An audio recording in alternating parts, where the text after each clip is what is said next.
குழந்தைங்க ஸ்கின்னு பிறந்தப்போ எப்படி சாஃப்டாக இருக்கோ அதே மாதிரி சாஃப்டாக வந்து மெயின்டைன் ஆகணும் அப்படின்னா இந்த ஆயில் வந்து அவங்க உடம்புக்கு, தலைக்கு, ஃபேஸ்க்கு எல்லாமே தேய்ச்சி நீங்கள் குளிச்சு பாருங்கள். கண்டிப்பாக அவங்க ஸ்கின் எப்போவுமே பட்டு போல் வந்து இருக்குங்க.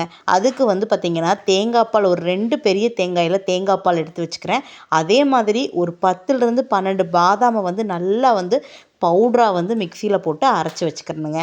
அடுப்பில் ஒரு பாத்திரத்தை வச்சு அந்த பாத்திரம் நல்லா ஹீட் ஆனதுக்கப்புறம் அதில் வந்து எடுத்து வச்ச தேங்காய் பாலை ஊற்றிக்கலாம். தேங்காய் பால் பார்த்திங்கன்னா நல்லா நுர கட்டி இந்த மாதிரி வந்து பொங்கி வரும். அப்போ வந்து கொஞ்சம் நேரம் கிளறி விட்டு கொஞ்சம் கொதிச்சதுக்கப்புறம் இந்த அரைச்சி வச்ச பாதாம் பவுடரையும் இது கூட நல்லா மிக்ஸ் பண்ணிக்கலாங்க.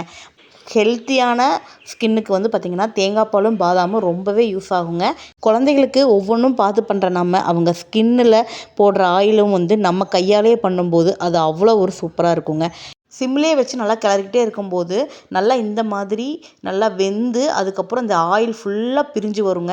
இந்த ஆயிலில் நம்ம சுத்தமான துணியை வச்சு வடிகட்டி எடுத்து இதில் வந்து குங்குமப்பூ போட்டு வச்சிட்டோம் அப்படின்னா இந்த ஆயிலில் குழந்தைகளுக்கு மசாஜ் பண்ணுறக்கு, ஃபேஸ்க்கு, அதுக்கப்புறம் தலைக்கு எல்லாமே யூஸ் பண்ணலாங்க. அவ்வளோ ப்யூராக ஸ்மெல்லாக சூப்பராக இருக்கும். ட்ரை பண்ணுங்கள்.